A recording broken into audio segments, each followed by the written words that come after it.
क्या आपको लगता है कि आपके पेट में हमेशा गैस बनी हुई है? क्या आपको लगता है कि आपको हमेशा कब्ज रहती है? क्या आपको ये लगता है कि आपका पेट हमेशा फूला हुआ है? अगर ये सब लक्षण आप अपने आप में देख पा रहे हैं तो आज की ये वीडियो आपके लिए बहुत ज़रूरी है, क्योंकि आज हम इन्हीं चीज़ों के बारे में आपसे बात करने वाले हैं। मैं कुछ अथर्ववेद की लाइनें आपके सामने बोलना चाहूँगा। सर्वेषाणां रोगिणां निदानम कुपितम मलम, अर्थात सभी रोगों का जो कारण है वो आपके पेट का कुपित मल है। अर्थात जो भी आप खाते हैं, जो भी आपका शरीर के अंदर फूड के साथ रिएक्शन होता है, वही सारे रोगों का कारण है। ये तो रही हमारे हिंदुस्तानी मेडिसिन की बात। अगर हम वेस्ट की दवाइयों की भी बात करें तो हिप्पोक्रेट्स हुआ करते थे, जिनको फादर ऑफ मेडिसिन बोला जाता है, फादर ऑफ मॉडर्न मेडिसिन बोला जाता है। उनकी भी कुछ लाइनें इसी प्रकार हैं, जैसे all disease begins in the gut, अर्थात जितनी भी बीमारियां हैं उनका उदय आंतों में ही होता है। मतलब जितनी भी बीमारियां हैं वह आपकी आंत से ही आती हैं। आजकल मैं ओपीडी में एक चलन देख पा रहा हूं, गैस, कब्ज और ये सब पेट संबंधी जो परेशानियां हैं यह बहुत आ रही हैं। पहले तो यह 30-40 की उम्र में ही आती थी, पर अब छोटे बच्चों में भी ये बीमारियां आ रही हैं।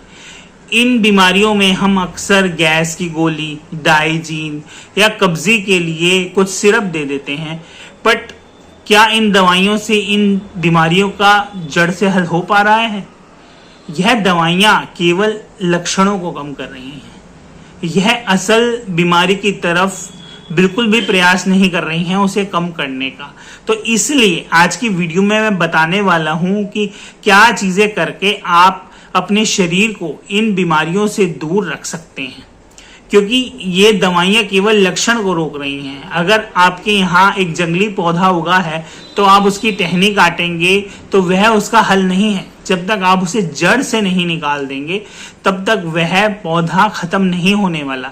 इसलिए गैस, कब्ज, ये सब बीमारियों को हमें बेसिकली जड़ से खत्म करना है, लाइफस्टाइल मॉडिफिकेशन से खत्म करना है, डाइट में चेंज लाने से कम करना है। आज हम बात करने वाले हैं गट रीसेट की। ये एक साइंटिफिक, स्ट्रक्चर्ड और इम्पॉर्टेंट हीलिंग प्रोसेस है। आज भारत में जब हर तीसरा व्यक्ति गैस या पेट संबंधित परेशानियों से पीड़ित है तो यह चीज़ एक बहुत ही इम्पॉर्टेंट चीज़ हो जाती है हम सब के लिए, क्योंकि गट से रिलेटेड परेशानियां सब में बढ़ रही हैं। गैस, इसके अलावा कब्जी, उसके अलावा पेट में ब्लोटिंग होना, इसके अलावा बहुत तरह के कैंसर हैं जो कि पेट से रिलेटेड हैं, जिनका जो है इंसिडेंस हाल फिलहाल में बहुत तेजी से बढ़ा है। तो आज हम विस्तृत तौर पे बात करेंगे गट रीसेट की। अब मैं आपको बताने वाला हूं गट रीसेट के बारे में। गट रीसेट का सबसे पहला जो स्टेप है वह है आइडेंटिफिकेशन, यानी पहचान। जब आप युद्ध में जाते हैं तो आपको सबसे पहले अपने दुश्मनों को पहचानना है। अगर आपने दुश्मन को ही नहीं जानेंगे तो युद्ध क्या लड़ेंगे? दुश्मन को पहचानना बहुत ही इंपॉर्टेंट है।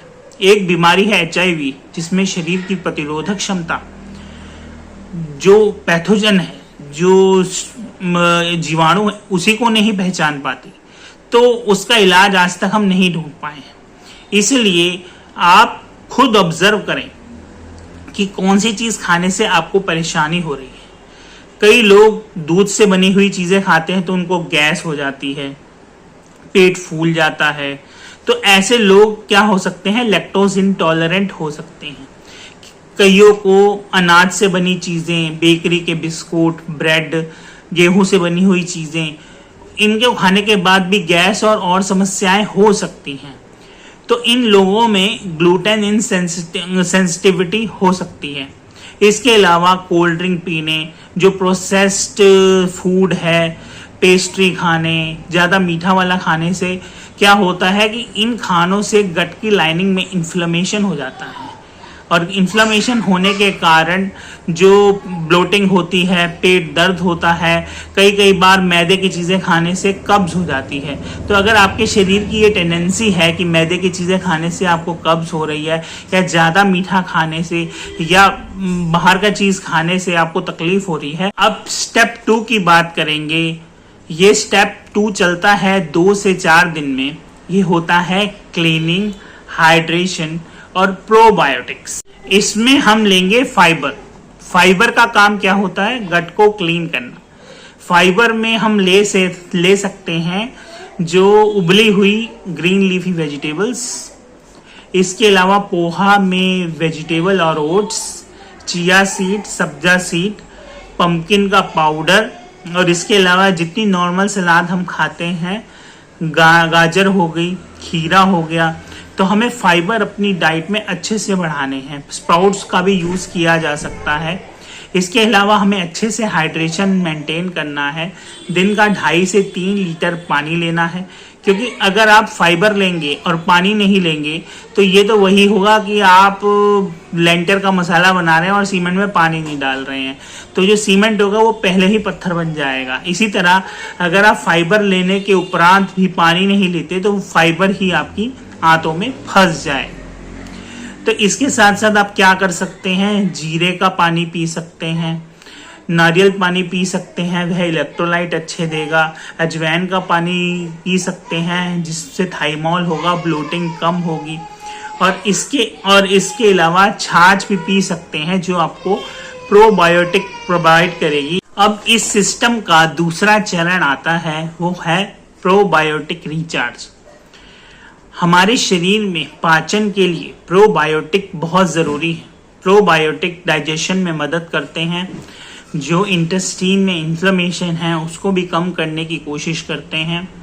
तो प्रोबायोटिक आप कैसे ले सकते हैं? हमारे नेचुरल सोर्सेज हैं, जैसे दही खा लेना, छाछ पी लेना। इसके अलावा फर्मेंटेड फूड्स हैं, इडली है, डोसा है, ढोकला है, इसके अलावा फर्मेंटेड कांजी है। तो इन सब से शरीर का प्रोबायोटिक जो है रिचार्ज हो रहा है। आप अपने शरीर के रिचार्ज करेंगे। इसके अलावा कुछ हेल्दी हैबिट्स आपको अडॉप्ट करने हैं। सुबह उठने का एक शेड्यूल बनाना है। मेरा कहें तो आप सुबह जल्दी उठें। कहावत भी है, जो जल्दी सोता है जल्दी उठता है वह हेल्दी होता है, स्वस्थ रहता है और उसका दिमाग भी सही चलता है। जो कहावत है, early to bed and early to rise make a man healthy, wealthy and wise. तो ये तो आप सबने सुना होगा। इसके बाद टॉयलेट का अपना टाइम एक निश्चित रखें, जिससे बाउल आपकी हैबिट इम्प्रूव होगी। सुबह उठते ही थोड़ा गुनगुना पानी जिसमें थोड़ा नमक, शहद हो, या फिर जीरे का पानी लें। खाना डिनर होने के बाद, कम से कम डिनर करने के बाद आप वॉक पे जाएं, जिससे कि आपका खाना डाइजेस्ट हो जाए और रिफ्लक्स की समस्या ना हो। खाना खाने के 1 घंटे तक आपको लेटना नहीं है। अगर आप वॉक नहीं कर सकते तो खाना खाने के बिल्कुल बाद लेटिए नहीं, क्योंकि क्या होता है कि वह खाना पचा नहीं होता और वह रिफ्लक्स के तौर पर आगे आता है। इसके अलावा कुछ हैबिट्स मैं आपको सजेस्ट करूँगा, वो आप ज़रूर अपने डेली रूटीन में लाइए। इसमें जो हैबिट आपको इवॉल्व करनी है वो है यह है कि जो भी आप खाना खाएं वह मल्टी कलर्ड खाएं। मल्टी कलर्ड मीन्स कि उसमें स्प्राउट्स हो, फ्रूट्स हो, सैलेड हो और इन चीज़ों का मिक्सचर हो, मतलब सलाद भी हो जिससे आपको फाइबर मिले। और कोशिश कीजिए कि प्रोसेस्ड और बाहर की चीज़ आप बहुत कम खाएं। इसके अलावा आपको जो और हैबिट बनानी है वो यह बनानी है कि आपको नाश्ता स्किप नहीं करना है। आजकल के बिजी माहौल में हर कोई नाश्ता स्किप करता है, तो उससे क्या होता है कि रात भर तो आपकी आंत खाली रहती है और फिर 12 से 16 घंटे बाद एकदम से हाई एनर्जी फूड मिलता है, जिससे आपका गट शॉक में चला जाता है। इसके साथ साथ एक बात मैं आपको बताना चाहूँगा कि रात के वक्त हमारे शरीर के एंजाइम्स कम हो जाते हैं, तो डाइजेशन करने की क्षमता हमारे शरीर में कम हो जाती है। और हमारे देश का एक यूनिक माहौल है कि शादियाँ रात में ही होती हैं और शादी का खाना रात में ही खाया जाता है। तो वैसे ही एंजाइम कम है। उसके बाद शादी में हर तरीके का फ्राइड कुछ तो कच्चा भी होता है, तो इसी कारण से हमारी इंटेस्टाइन को शॉक लगता है। तो कोशिश कीजिए रात के वक्त कुछ हल्का, खिचड़ी, दही, ये सब जरूर खाएं और डिनर के बाद सैर करने जरूर जाएं, जिससे खाना अच्छे से पक जाए। इसके अलावा जो हमारे नेचुरल तरीके हैं जो हम इतनी सदियों से अपने परिवार में यूज़ कर रहे हैं, जैसे कि लहसुन सब्जी में डालना, लहसुन सब्जी में डालने के बाद मतलब डालने से भी गैस वैस की जो शया होती है वह कम हो जाती है। मैंने खुद पर्सनली लहसुन डाल के देखा है, लहसुन अगर सब्जी में डाला हो तो गैस की संभावनाएं कम हो जाती हैं। अगर आपको आज की मेरी ये वीडियो पसंद आई हो तो मेरे इस चैनल को सब्सक्राइब करें और वीडियो को लाइक करें। और अगर आपके मन में कोई भी शंका है तो कमेंट बॉक्स में उसके बारे में मुझसे पूछें। तब तक के लिए धन्यवाद।